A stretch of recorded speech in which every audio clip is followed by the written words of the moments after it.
అందరూ ఎలా ఉన్నారు? బాగున్నారా? అందరూ సంక్రాంతి పండుగని బాగా జరుపుకున్నారని అనుకుంటున్నాను. మా ఇంట్లో ప్రతి సంవత్సరం బొమ్మల కొలువు పెడతాము. మా అత్తయ్య గారు వాళ్ళ ఇంట్లో బొమ్మల కొలువు పెట్టడం ఆచారంగా వస్తుంది. నేను పాత పద్ధతుల్ని ఫాలో అవ్వాలని చెప్పి ఈ ట్రెడిషన్ నేను కూడా అడాప్ట్ చేసుకున్నాను. మా పాప పుట్టిన దగ్గర నుంచి ప్రతి సంవత్సరం ఈ బొమ్మల కొలువుని మేము పెడుతున్నాము. అంటే ఫస్ట్ ఇయర్ ఒక బొమ్మ కొన్నాము, అలా బొమ్మలు పెంచుకుంటూ వస్తామన్నమాట. ఇది 5 స్టెప్పులు కానీ 9 స్టెప్పులు కానీ పెట్టచ్చు. దేవుడి బొమ్మలు కొన్ని పెడతాము. తర్వాత మనం థీమ్ వైజ్ మన ఇష్టం అనమాట. మన ఓపిక, మన ఇంట్రెస్ట్ని బట్టి ఎన్నైనా పెట్టుకోవచ్చు. నమస్తే, మా ఇంటి బొమ్మల కొలువుకి అందరికీ స్వాగతం. ఈరోజు నేను మా ఇంట్లో పెట్టిన బొమ్మల కొలువు దాని విశేషాల గురించి మీతో షేర్ చేసుకుందాం అనుకుంటున్నాను. మీరు కూడా ఒకసారి చూసి ఎలా ఉందో నాకు కామెంట్ చేయడం మర్చిపోకండి. రండి. మా ఇంట్లో ప్రతి చోట ఇంచులో బొమ్మలు కొలువప్పుడు బొమ్మలు పెడుతూ ఉంటాము. ఎందుకంటే ఒకే ప్లేస్ ఎంచుకుని పెట్టడానికి అన్నీ సరిపోవని చెప్పి ఇక్కడ నేను సంక్రాంతి కాన్సెప్ట్ పెట్టాను అనమాట. సంక్రాంతి అంటేనే రైతుల పండగ కదా. రైతులు ధాన్యం పండిస్తేనే మనకి రోజు గడుస్తుంది. అందుకని రైతుకి ఇంపార్టెన్స్ ఇస్తూ ఫస్ట్ రైతన్న ధాన్యం తీసుకొచ్చే బొమ్మను పెట్టాను అనమాట.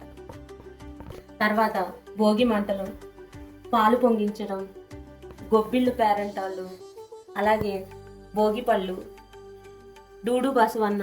ఇది మన చిన్నప్పుడు ఉండేవి. ఇప్పుడు ఎంతవరకు వస్తున్నాయో నాకు తెలియదు, కానీ మా చిన్నప్పుడు అయితే బసవన్న వచ్చాడంటే చాలు మేమందరం అక్కడే ఉండేవాళ్ళము.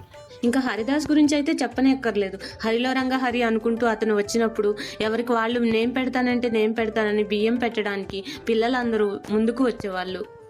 సంక్రాంతి సూర్యుడు మకర రాశిలోకి ప్రవేశించే సమయంలో మనం జరుపుకుంటాం. ఈ సందర్భంగా మనం సూర్యుడికి, భూమికి, రైతుకి కృతజ్ఞతలు తెలుపుకుంటూ ఈ పండుగను చేసుకుంటాము. సంక్రాంతి అంటేనే అల్లుడిని, కూతుర్ని పండగకి పిలవటం మన ఆచారంగా వస్తుంది. మా అత్తయ్య గారు చెప్పేవాళ్ళు సంక్రాంతికి సంకెళ్లలో ఉన్న వాళ్ళు కూడా పుట్టింటికి వెళ్ళాలని. అలాగే కూతురు అల్లుడు వచ్చారని వాళ్ళ కజిన్స్ అందరూ కూడా వచ్చారు. ఇక్కడేమో పూర్వకాలంలో ఉండే లక్క పిడతలు, అలాగే మోడ్రన్ కిచెన్ యూటెన్సిల్స్, అలాగే ఒక ట్రెడిషనల్ అమ్మాయి, మోడ్రన్ అమ్మాయి కూర్చొని మాట్లాడుకుంటున్నట్టు పెట్టాము. అంటే ఈ టేబుల్ మొత్తం మనం సంక్రాంతికి సంబంధించినవే పెట్టామన్నమాట. ఇక ఈ కార్నర్లో మా పాప చిన్నప్పుడు బార్బీడాలు, అలాగే వినాయకుడు ఫౌంటైన్ ఉంది మా ఇంట్లో, అది ఒకటి, అలాగే ఒక బంగ్లా కూడా పెట్టాము. అంటే కైట్ ఫెస్టివల్. సో మనం కైట్స్ ని ఇలా ఎగరేసామన్నమాట. రండి. ఇంకా మాకు పెద్ద దిక్కు, అన్నింట్లో కర్మసాక్షి మా కృష్ణయ్య. సంక్రాంతి అనేది కేవలం పండగ మాత్రమే కాదు, అది ప్రకృతితో మనకున్న అనుబంధాన్ని, అలాగే రైతు శ్రమని, మన సంస్కృతిని గుర్తు చేసే ఒక మహత్తరమైన పండుగ.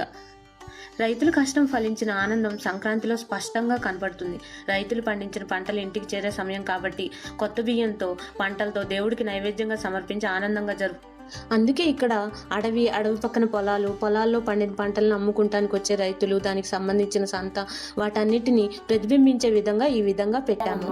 ఇక్కడ రైతులు పొలాల్లో పనిచేసుకోవటం, అలాగే కళ్ళు గీసే వాళ్ళు, అడవుల్లో అన్ని మనకి ఏరి తీసుకొచ్చే వాళ్ళు, అలాగే అన్ని కట్టెల మోపులు అమ్మేవాళ్ళు, పాడి పశువులు, అవన్నీ వాటికి సంబంధించిన ఉత్పత్తులన్నీ మనకి సంతల్లో ఇలా పెట్టి అమ్ముతూ ఉంటారు కదా. సంతలో అవే కాకుండా మనకి ప్రతి ఊరికి ఊరు పొలిమేరలో గ్రామదేవత దేవాలయం ఉంటుంది, అలాగే ఒక శివాలయం ఉంటుంది. వాటన్నింటినీ ఇక్కడ కవర్ చేద్దామని పెట్టాము. ఇది లాస్ట్ ఇయర్ తయారు చేసిన ఫిష్ హ్యాంగింగ్. ఇంకా అన్నారల్లోనూ కబోర్డ్స్ పైన, ఫ్రిడ్జ్ పైన కూడా బొమ్మలు పెట్టాము. ఇంక ఇటువైపు అంతా రాముడికి, కృష్ణుడికి సంబంధించిన బొమ్మలు కొన్ని పెట్టాము. రామాయణంలో కొన్ని ఘట్టాలు, అలాగే మహాభారతంలో కొన్ని ఘట్టాలు తీసుకుని ఇక్కడ అరేంజ్ చేయటం జరిగింది. ఇక్కడ రాముడి గురించి తీసుకుంటే, రాముడు రాజవ్వాల్సిన వాడు. తండ్రి మాట కోసం అడవులకు వెళ్ళాడు. గుహుడు వారిని నది దాటించాడు. అలాగే అడవుల్లో రావణాసురుడు సీతమ్మను అపహరించాడు. ఆంజనేయ స్వామి అశోకవనంలో సీతామాతను కలిశారు.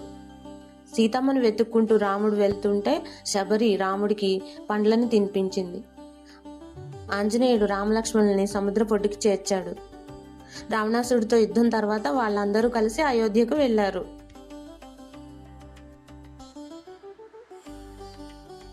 ఇది రాముడికి సంబంధించింది. ఇందులో 1-2 ఘట్టాలు మినహా మిగిలినంతా సుందరకాండలో ఉన్నదే. కృష్ణయ్య పుట్టడమే చెరసాలలో పుట్టాడు.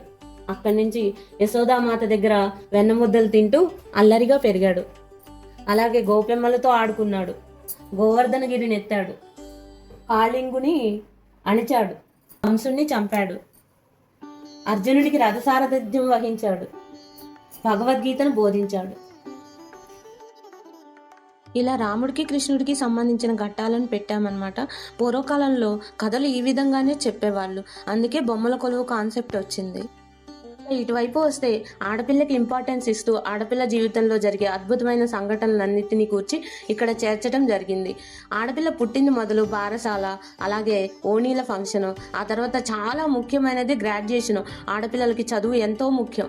ఆ తర్వాత జీవితాన్ని మలుపు తిప్పే పెళ్లి తర్వాత తల్లి కావటం, ఇలా ఆడపిల్ల జీవితాన్ని ప్రతిబింబిస్తూ ఇక్కడ పెట్టడం జరిగింది. ఇవన్నీ బార్బీ డాల్స్కి ట్రెడిషనల్ డ్రెస్సెస్ కుట్టి వేసామన్నమాట. ఈ విషయంలో మా పాప చాలా శ్రద్ధ తీసుకుని మరీ వీటిని తయారు చేసింది.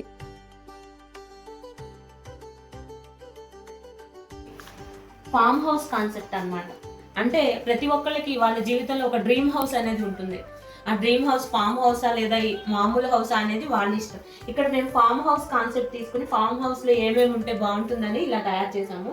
ఫామ్ హౌస్లో మెయిన్లీ గార్డెన్ ఉండాలి, ఆ తర్వాత ఒక స్విమ్మింగ్ పూల్ ఉండాలి, వాళ్ళు పెట్స్ని పెంచుకునే ప్లేస్ ఉండాలి, అలాగే వాళ్ళు అటు ఇటు వెళ్ళడానికి వెహికల్స్ ఉండాలి. వీటన్నిటిని తీసుకుని మేము ఈ కాన్సెప్ట్ తయారు చేసాము. ముందు ఇక్కడ చాలా పెద్ద ముగ్గు కలర్స్తో వేసేవాళ్ళము. అయితే అటు ఇటు తిరిగేటప్పుడు చీరలు అవి తగిలి ముగ్గు గజిబిజిగా అయిపోతుందని చెప్పి ఈసారి సింపుల్గా పద్మం వేసాము. ఇక్కడ నుంచి స్టెప్పులు పెట్టడం జరిగింది. మేము 5 స్టెప్పులు పెట్టాము.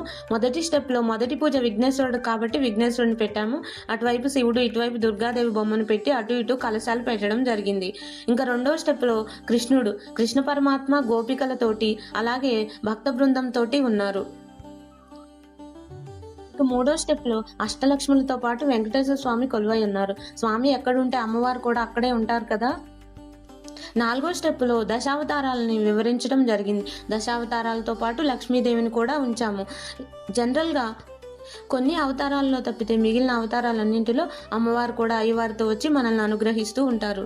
మొదటి స్టెప్ లో ఆదర్శవంతులైన సీతారామ లక్ష్మణులు హనుమంతునితో కలిసి కొలువై ఉన్నారు.